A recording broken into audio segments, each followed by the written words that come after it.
about a week before this recording, Lisa Abramovich tweeted out the following: "Good luck trying to come up with a fundamental narrative for bond yields right now.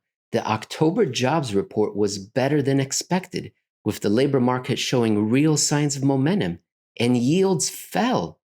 US 2-year yields are 10 basis points lower than they were just days ago. How does a better than expected jobs market and solid wage growth lead traders to push back expectations of a Fed rate hike? It doesn't make sense intuitively." Jeff Snider, the head of global research for Alhambra Partners, is the answer. What is landmine if this is a developing landmine? What does that mean? The landmine, set the scene for us. Well, it does make intuitive sense because when you're looking at just the US labor market, that's both a lagging indicator and just the US economy and US labor market. The global bond market is a function of global monetary conditions, therefore the global economy. So it may be that the US labor market seems to be doing well, but maybe the rest of the world and the rest of the global economy is not. And so it's not really a dichotomy of condition, it's just one of timing. And we've seen this many times before where it looks like, hey, the US is going to zoom off into the Hollywood sunset, the perfect ending, fairy tale and all that, when the rest of the world has already started to move into something more malignant and maybe some sort of sinister condition. We saw it as 2018 is a perfect example. And what a landmine is where the bond market says there's a lot of negative potential. Doesn't matter if the US economy looks like it's decoupling or not, the potential's bad. And then when the landmine strikes, what that says is, okay, it's no longer downside risks or downside potential. The downside is actually here. It has happened. And so that's why we focus so much on these landmine events, because it's the transition from a potential negative outcome to the negative outcome is all but inevitable after this point. Now, I am always confused as to whether or not the landmine refers to the bond market yields or the economy, because as you say, the landmine signals, hey, this has happened. The bad news is here. And I think we best see it in the bond market falling steeply, prices rising and yields falling very steeply. Or are we referring to economic accounts that are coming in very poor? No, it's not data. It's you're right. It's the real economy taking place in real time. And so we can't see the real economy in real time. We can't see the real economy at any time, but because we have to depend upon economic statistics. But the bond market does, because what is the bond market? The bond market is the financial institutions that operate within the monetary system trading on their close contacts in close proximity to what's happening in the actual economy. So the real economy stuff is taking place at the same time the bond market is telling you that stuff is happening. And it's not just, it's real economy falling off even before you see it in the economic data. It's, monetary problems happening. You think about repo collateral, derivative collateral, and things like that. It's all of these negative things that we can't otherwise observe that are actually happening. And that's really what the landmine is. It's the bond market giving you the visible sign that something is going on, beyond which things will not be the same. It's like I said before the landmine, it's economic risk, it's downside risk, it's negative potential, it's deflationary potential.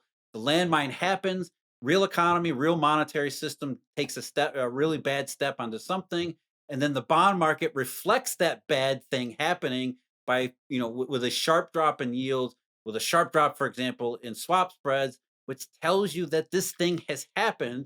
And beyond that point, because this thing has happened, the bond market is saying this is going to have a lasting, lingering effect on economic conditions, such that they're no longer downside risk. It actually is a downturn. It actually is a downside happening at that point.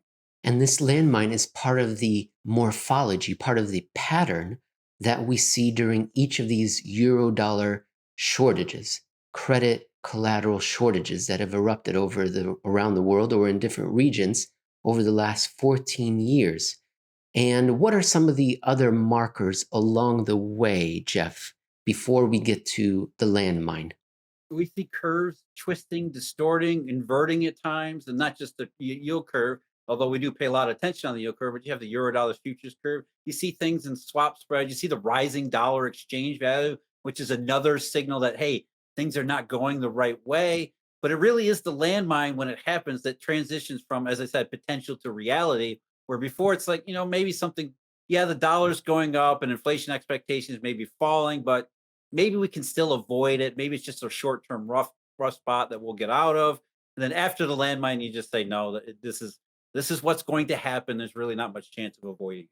Now, the best one in my mind is the one that happened in 2018, September, October, November of 2018, and we saw a precipitous fall in yields, and that coincided right when the economy was starting to come undone after about a year of other indications suggesting it, like the dollar and other monetary indications. In this article that we're going to go over, which is called Landmine Review, the big one, which you posted on the 9th of November at Alhambra Investments, we go over the very first one, well, the very first episode of them during Eurodollar 1, also known as the global financial crisis. And you tell us that there actually was 4 of these things during that one period. Isn't that right? Four, yeah. Not only was there four of them, the fourth one of them to me was the absolute most perfect indicator, most perfect manifestation of what we're the behavior that we're talking about here, where essentially the bond market throws in the towel. And remember, bond yields. What we're talking about here, specifically bond yields, as Irving Fisher said more than a century ago, and history has proven time and time again in all sorts of locations around the world, long-term bond yields are a combination of growth and inflation expectations, or growth and opportunity expectations, probably the better way to put it. And so, if the bond market throws in the towel where the yield curve takes this tumble, what it's really saying is that it's not just that what's going on today is going to impact tomorrow, it's going to impact a whole lot of tomorrows from here on. So these landmines are sort of a marker that says something material has changed in the underlying economic and monetary fundamentals such that growth and inflation opportunity has diminished so much that it's completely obvious on the yield curve or chart of bond yields. And the one that we're referencing, the perfect example, was taking place in the autumn of 2008, right when TARP was announced. You have to tell us what that is, Troubled Asset Relief Program, what its intention was, I guess, to buy up mortgages.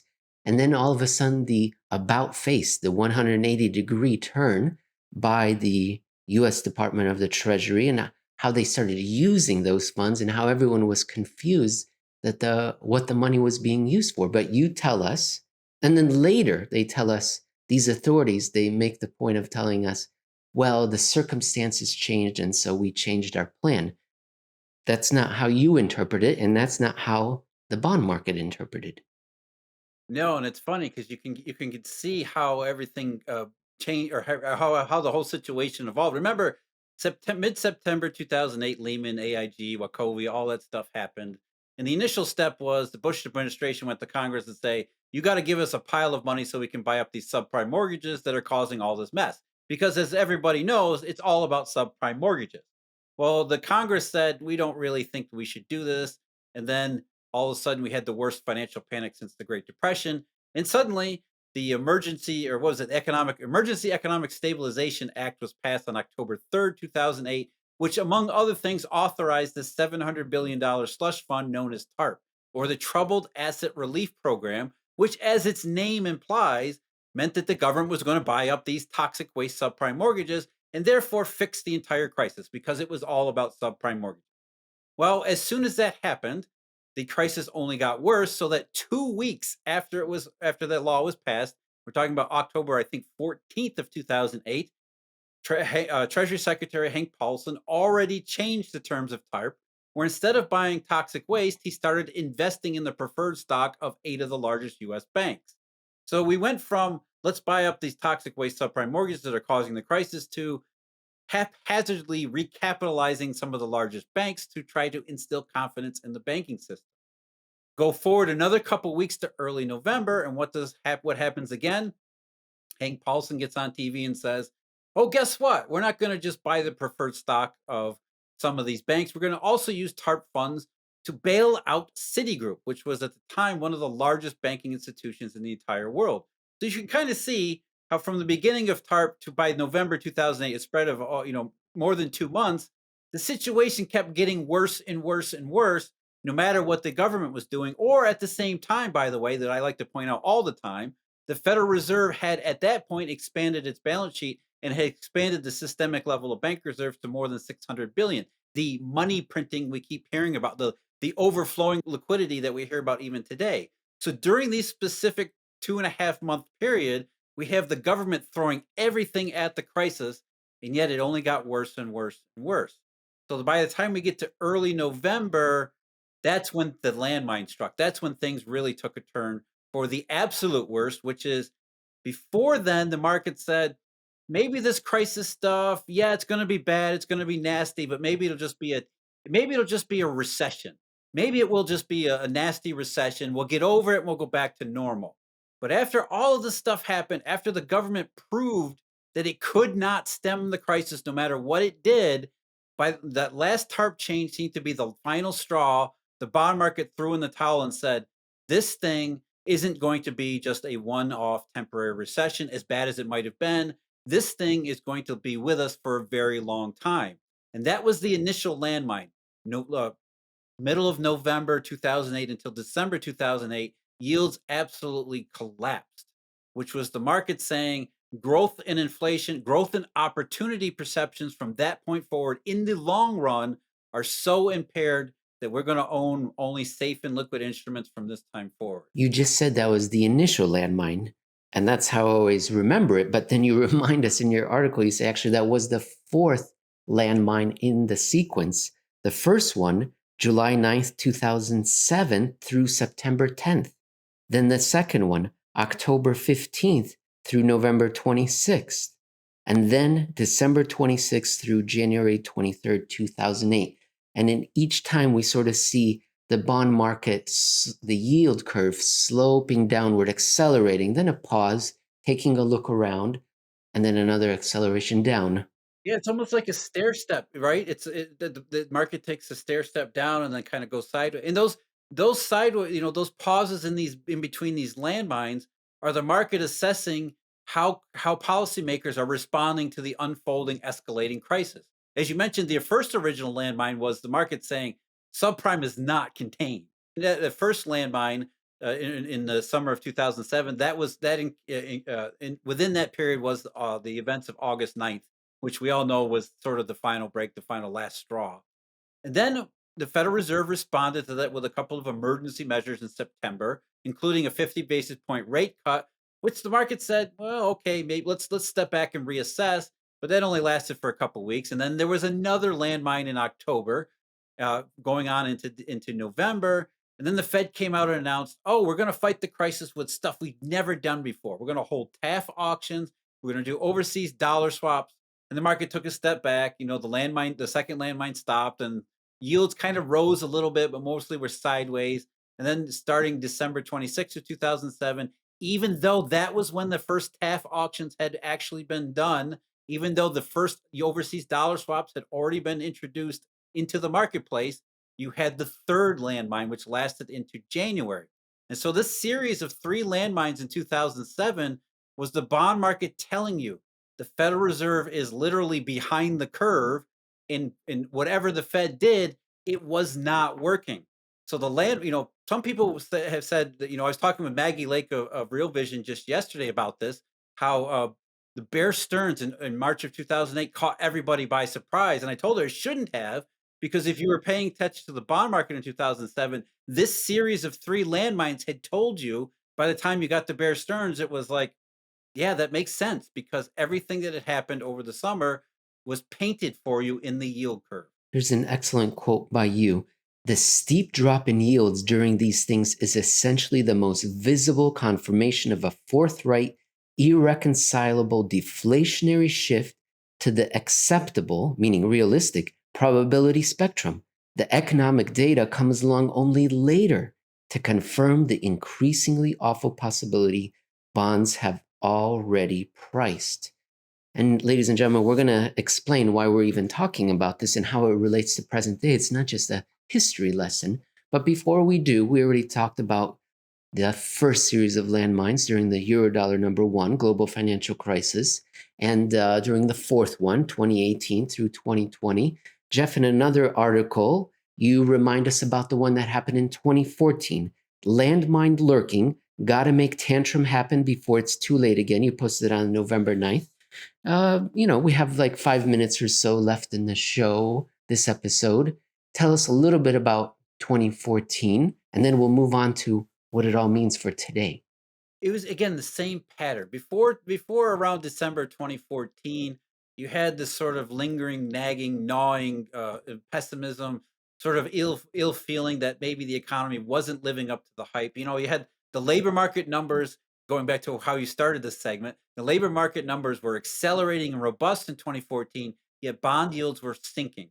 They weren't collapsing, they weren't plummeting, but they were going, meticulously, methodically lower and lower and lower throughout 2014, which was the indication that downside potential was rising despite the fact the US labor market seemed to be, the best job market in a decade, as it was called back then. And the bond market was saying that, yeah, maybe the US job market is doing okay. It's not doing great. Maybe it's doing okay. But when we look around the rest of the world, China, emerging markets, things are starting to go in the wrong way. We're seeing tightening in the Eurodollar system. We're seeing tightening up of collateral chains and things like that. They were potentially deflationary, potentially bad for the economy. And then we had the events, obviously, of October 15th, 2014, which was a collateral bust, one of the biggest and most obvious ones. And then we get to December of 2014, where bond yields that had been going lower and lower suddenly sank precipitously. And again, that was the landmine, which is this is no longer downside potential. This is downside reality. So this is the economy had stepped on the global economy had stepped on a landmine, which meant at some point, no matter how it was going up before then, even if it seemed like the US was going well, decoupling from everyone else, past on the other side of the landmine into 2015 and beyond, everything was going to resynchronize again in the wrong direction. But once the landmine struck in late 2014, that was the market's message that there's no longer just downside potential, it is downside reality, which is, of course, exactly what happened. So we have several examples now of the bond market correctly anticipating real time economic deterioration, very serious, actual, no longer anticipated deterioration.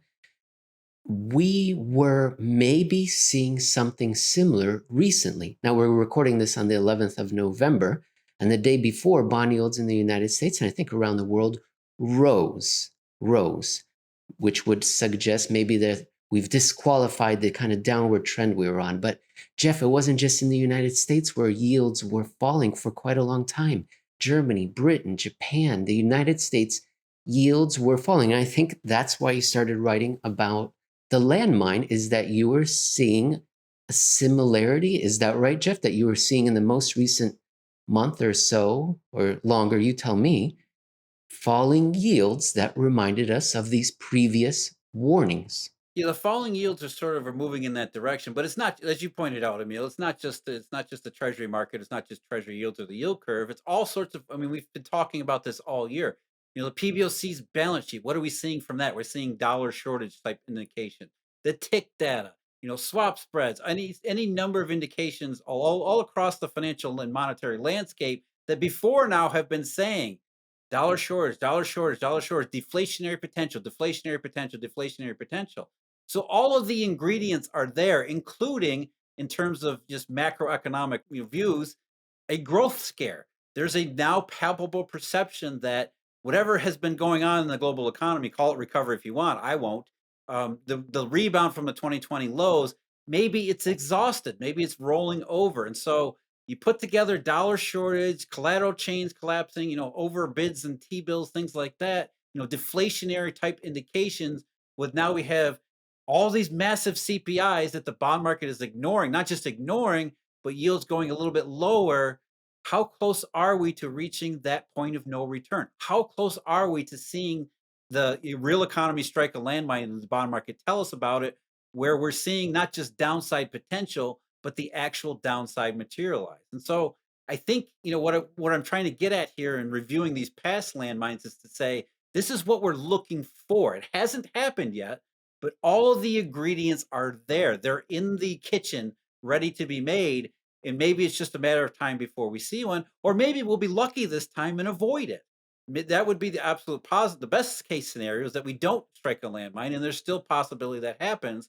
But when you see all of these things grouped together in exactly the same fashion as we've seen, as you pointed out, Emil, 4 times before, including that one group, the first group, which was a group of four, it was all those same types of things happening where we see dollar shortage, lack of growth and opportunity in bond yields that are start to slowly incrementally build in, and then all of a sudden it just happens.